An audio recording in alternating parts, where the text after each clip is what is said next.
पाकिस्तान के द्वारा भारत को एक और ऐसी धमकी दी जा रही है जो कि भारत और पाकिस्तान के तनाव को फिर से और गहरा कर रही है।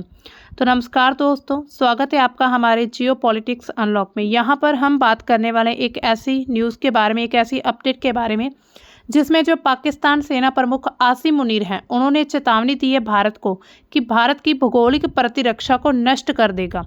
इसका मतलब क्या है? ये बयान क्या ये युद्ध की धमकी दे रहा है या फिर भारत को और एक चेतावनी मिल रही है न्यूक्लियर वॉर को लेकर? तो आइए सबसे पहले इस न्यूज़ को हम समझें। ये जो न्यूज़ है ये अभी हाल ही में आई है। अगर हम न्यूज़ की बात करें तो ये घटना यानी कि ये उन्होंने क्यों ऐसा कहा है? उन्होंने कहा है कि भारत की जो भौगोलिक सुरक्षा है और इम्यूनिटी जो है भारत की, उसको भंग किया जा सकता है। यानी कि उन्होंने किस होड़ में आकर ये चीज़ कही है? जो पाकिस्तानी मिलिट्री अकेडमी जो है वहाँ पर जो कार्यक्रम चल रहा था उसके अनुसार ये, यानी कि उस कार्यक्रम में आसिम मुनीर के द्वारा भारत को ऐसी धमकी दी गई है। ये कोई आम धमकी नहीं है, यानी कि इससे पहले भी एक बार धमकी मिल चुकी है भारत को। तो 2 महीने में भारत को ये दूसरी परमाणु की धमकी है। यानी कि इन्होंने कहा है कि ये जो विनाशकारी, यानी कि इसका जवाब है वो विनाशकारी हो सकता है। यानी कि न्यूक्लियर वॉर की ये बात कर रहे हैं या फिर न्यूक्लियर बॉम्ब का हमें डरावा दिया जा रहा है भारत को। तो उन्होंने ये जो संदेश है ये स्नातक जो कैंडिडेट्स हैं आर्मी कार्यक्रम उनके द्वारा दिया गया है। यानी कि एक तरह से उन्होंने ये कहा है कि छोटी सी उकसावे पर भी बहुत बड़ी प्रतिक्रिया दी जा सकती है। उन्होंने ये चीज़ भारत को कही है कि भारत अगर छोटा सा भी कोई एक्शन लेता है पाकिस्तान के खिलाफ तो उनका जो रिएक्शन है वो बहुत बड़ा हो सकता है। ये साफ साफ पता चल रहा है कि ये कहीं ना कहीं अपने न्यूक्लियर बॉम्ब या फिर न्यूक्लियर वेपन की बात कर रहे हैं। उन्होंने न्यूक्लियराइज्ड इन्वायरमेंट का हवाला दिया और कहा कि पूरी तरह से युद्ध की गुंजाइश नहीं है। उन्होंने कहा कि अगर न्यूक्लियर वातावरण जो बना हुआ है यहाँ पर पूरे विश्व में अगर, तो इसमें कोई भी युद्ध की संभावना नहीं है। रणनीतिक जवाब देने की क्षमता बनी हुई है। यानी कि अगर कोई किसी के द्वारा भी पाकिस्तान को कोई छोटे से भी एक्शन पाकिस्तान के अगेंस्ट लिया जाता है तो पाकिस्तान चुप रहने वालों में से नहीं है, ये उनके द्वारा कहा गया। अब देखिए इस न्यूज़ कहने का संदर्भ क्या है? ये ऐसे समय में आता है जब पाकिस्तान को आंतरिक सुरक्षा चुनौतियां और दूसरी तरफ ही अफगान के साथ युद्ध चल रहा है उनका। यानी कि अफगान सीमा पर जो डुरंड रेखा है उसमें उस सीमा पर जो पाकिस्तान और अफगान के सैनिकों के बीच जो अभी हाल ही में लड़ाइयाँ चल रही हैं उसी बीच ये सामना, यानी कि ये ऐसा बयान सामने आता है। आंतरिक दबाव पर यह बाहरी लक्ष्य पर प्रतिक्रिया का रुझान दिख रहा है। यानी कि अगर हम देखें न्यूज़ के अकॉर्डिंग तो ये बताया जा रहा है कि आंतरिक दबाव के चलते उन्होंने ऐसी भारत को या फिर किसी और देश को बात कहने की हिम्मत करी है। इसमें जो अंतर्राष्ट्रीय प्रभाव क्या हो सकते हैं, संयुक्त राष्ट्र क्या कर सकता है? अब देखिए जो क्षेत्र में तनाव लगातार बढ़ते जा रहे हैं तो उसकी संभावना को लेकर चिंता व्यक्त की जा रही है। यानी कि अगर हम देखें मध्य एशिया में तो हर जगह कहीं ना कहीं जो है तनाव लगातार हमें दिख रहे हैं। तो इसी तरह जो ये लगातार बयान आ रहा है पाकिस्तान के द्वारा या फिर पाकिस्तान को किसी और कंट्री की जो हेल्प मिल रही है उससे साफ पता चल रहा है कि पाकिस्तान जो है वो कहीं ना कहीं भारत को न्यूक्लियर बॉम्ब की धमकी दे रहा है। इसके साथ ही चीन का क्या प्रभाव है? चीन क्या कहना चाहता है? पाकिस्तान का ये रणनीतिक सहयोगी है, यानी कि एक तरह से उनका एक स्ट्रेटेजिकल जो पार्टनर है उस होने के नाते अभी इन्होंने चुप्पी रखी है या फिर ये अप्रत्यक्ष समर्थन दिखता है कि कहीं ना कहीं चीन जो वो डायरेक्टली, हालांकि सभी को पता है कि चीन जो पाकिस्तान का डायरेक्टली ही समर्थन करता है। इसमें अमेरिका क्या कहना चाहता है? ये क्षेत्र में शांति की अपील कर सकता है, लेकिन भारत के साथ इसके जो सुरक्षा साझेदारी उस पर कोई असर नहीं पड़ने वाला। इसके अलावा रूस दोनों देशों में जो संयम बरतने का भी आग्रह कर सकता है कि दोनों देश जो हैं वो आपस में संयम के साथ चल सकते हैं। अब देखिए मध्य एशिया में और भी ज़्यादा तनाव हमें देखने को मिल रहा है ऊर्जा सुरक्षा व्यापार के जरिए। अगर हम भारत पाकिस्तान के रिश्तों की बात करें तो शुरुआत से ही हम देखते हैं कि भारत और पाकिस्तान के जो रिलेशंस है वो काफ़ी ज़्यादा तनावपूर्ण चल रहे हैं।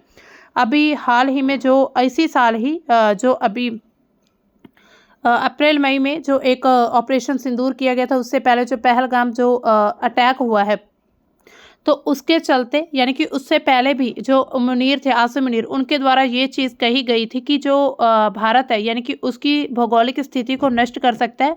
तो उसके बाद ही ये जो अटैक हो गया पहलगाम, तो ये कहीं ना कहीं ऐसा कहा जा रहा है कि अभी हाल ही में फिर पाकिस्तान के द्वारा कोई ना कोई ऐसी चाल चलने की मतलब कि बात सामने आ रही है। ऐसा कहा जा रहा है कि कहीं ये खोखली मतलब कोई ऐसी चाल चलने वाले हैं फिर से।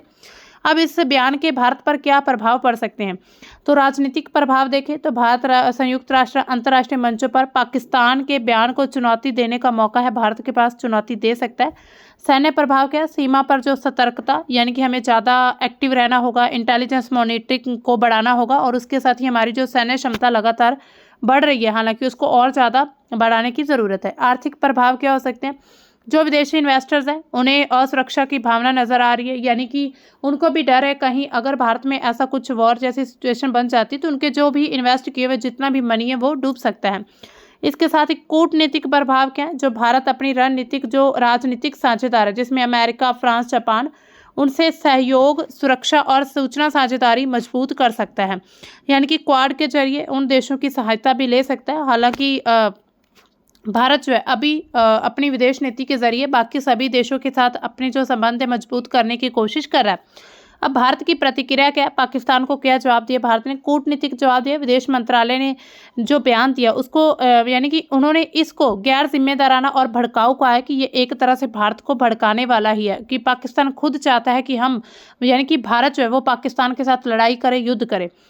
सैन्य सत्र पर क्या जवाब दिया गया कि भारत ने अपनी सीमाओं पर निगरानी और ज़्यादा बढ़ा दी है, और जम्मू और कश्मीर में, खास करके पंजाब, जम्मू कश्मीर में, क्योंकि वहाँ का जो एरिया, जो जोन देखा जाता है ना, जब हम भारत का मैप देखते हैं तो हमारा ये जो पूरा एरिया है ना, ये वाला जो पाकिस्तान के साथ लगता है, ये काफ़ी ज़्यादा सेंसिटिव जोन माना जाता है। तो इसी वजह से यहाँ पर निगरानी और सैन्य क्षमता बढ़ाने की बात चल रही है। हालांकि सैन्य क्षमता ज़्यादा है, बाकी अगर हम बाकी बॉर्डर्स के कंपेयर करें तो इस एरिया में हमें सैन्य क्षमता ज़्यादा देखने को मिलती है।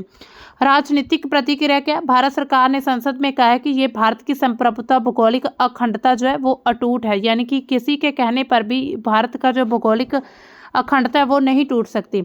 अंतर्राष्ट्रीय मंचों पर भारत ने संयुक्त राष्ट्र और देशों को पाकिस्तान के बयानबाजी के पीछे राजनीतिक हताशा को अवगत कराया है कि पाकिस्तान हाल ही में शुरुआत में, यानी कि शुरुआत खुद कर रहा है ऐसे बयान देने के लिए। इसमें जो आसिम मुनीर थे वो क्या कह रहे थे? उन्होंने कहा था कि अगर यानी कि भारत कोई भी छोटी सी भी कोई एक्शन लेता है तो जो पाकिस्तान है उसके द्वारा बड़ा एक्शन लिया जाएगा, जिससे भारत की जो भौगोलिक एक तरह से स्थिति है वो नष्ट हो सकती है। यानी कि जो एक तरह से अगर हम देखें ना, कश्मीर का जो एरिया वो काफ़ी ज़्यादा सेंसिटिव जोन है, तो इसी तरह हो सकता है उन्होंने ऐसी ये चीज़ इसलिए कही हो कि वहाँ पर वो न्यूक्लियर वेपन का यूज़ कर सकता है। आसिम मुनीर ने ये बयान आखिर क्यों दिया? तो आंतरिक राजनीतिक दबाव, पाकिस्तान में उस समय आर्थिक संकट, राजनीतिक अस्थिरता, आतंकी घटनाओं का दबाव चल रहा है, और इसके साथ ही भरोसा उनका घट रहा है। इसीलिए मुनीर ने कहा है कि राष्ट्रीय सुरक्षा का मुद्दा उठाकर जनता का ध्यान दुश्मन की ओर मोड़ने की कोशिश की है। इसके साथ ही सैन्य मनोबल को बढ़ाना चाहता है। जो बयान है वो कैडेट्स के दीक्षांत जो समारोह, यानी कि एक कार्यक्रम के दौरान दिए गए हैं। उनका उद्देश्य था कि सेवा में जितने भी उनके मिलिट्री, जितने भी सेना जो भी जवान हैं, उनको संदेश देना चाहते हैं कि पाकिस्तान अब भी सामरिक रूप से मजबूत है। तो कहीं ना कहीं ये भी मोटिव बताया जा रहा है। इसके साथ ही भारत की जो वैश्विक स्थिति में सुरक्षा लगातार बढ़ती जा रही है, जैसे भारत G20, ब्रिक्स, रक्षा साझेदारी और तकनीकी विकास में तेजी से आगे बढ़ रहा है, तो ये चीज़ पाकिस्तान को बिल्कुल भी अच्छी नहीं लग रही। उसको डर है कि अगर भारत की स्थिति मजबूत हो जाती है तो अंतर्राष्ट्रीय मंचों पर अलग अलग कर देगी पाकिस्तान को। इसी तरह कश्मीर मुद्दे पर उन्होंने ध्यान खींचने की कोशिश की। पाकिस्तान जो लंबे समय से कश्मीर मुद्दे पर समर्थन होता जा रहा है, यानी कि कश्मीर मुद्दे पर लगातार बातचीत करना चाहता है। हालांकि उन्होंने अंतर्राष्ट्रीय मंच पर भी इस मुद्दे को ले जाने की कोशिश की थी, लेकिन भारत ने इसको आंतरिक मुद्दा कहकर इस बात को वहीं खत्म कर दिया था। मुनीर का बयान जो है भारत पर दबाव बनाने, इस मुद्दे को फिर से अंतर्राष्ट्रीय स्तर पर उठाने का एक प्रयास किया गया। इसके अलावा मीडिया वगैरह उसके द्वारा जैसे कि दिखाया जा रहा है, लगातार ये जो आंतरिक दबाव है उससे प्रेरित होकर बताया जा रहा है। बयान को तनाव बढ़ाने वाला, कूटनीतिक रूप से संवेदनशील माना जा रहा है कि इससे जो तनाव लगातार बढ़ रहा है। अब देखिए इससे यही होगा कि तनाव जो है लगातार बढ़ते नजर आ रहे हैं। वास्तविक यानी कि युद्ध की संभावना नजर आ रही है कि जो युद्ध है उनका ये जो बयान आया है तो एक तरह से भारत को भड़काने की कोशिश है, तो कहीं ना कहीं न्यूक्लियर वॉर छिड़ सकती है। वहीं पर जो भारत है वो अपनी स्थिति पूरे विश्व में मजबूत करता जा रहा है, तो ये चीज़ पाकिस्तान को अच्छी नहीं लग रही। हालांकि अमेरिका, USA का पाकिस्तान को फुल सपोर्ट है, इधर चीन भी सपोर्ट करता है, तो भारत को अपनी जो रक्षा प्रणाली उसको मजबूत करने की ज़रूरत है। तो इसी तरह दोस्तों आपको क्या लगता है कि ये जो बयान है, ये बयान यानी कि एक न्यूक्लियर वॉर छिड़ सकती है या फिर सिर्फ एक खोखला बयान था जो कि पाकिस्तान के द्वारा भारत को डराने की कोशिश की गई है? आप अपनी राय हमें कमेंट सेक्शन में बता सकते हैं। मिलते हैं दोस्तों हम अपने नेक्स्ट करंट के टॉपिक में, तब तक के लिए बाय। Thanks for watching.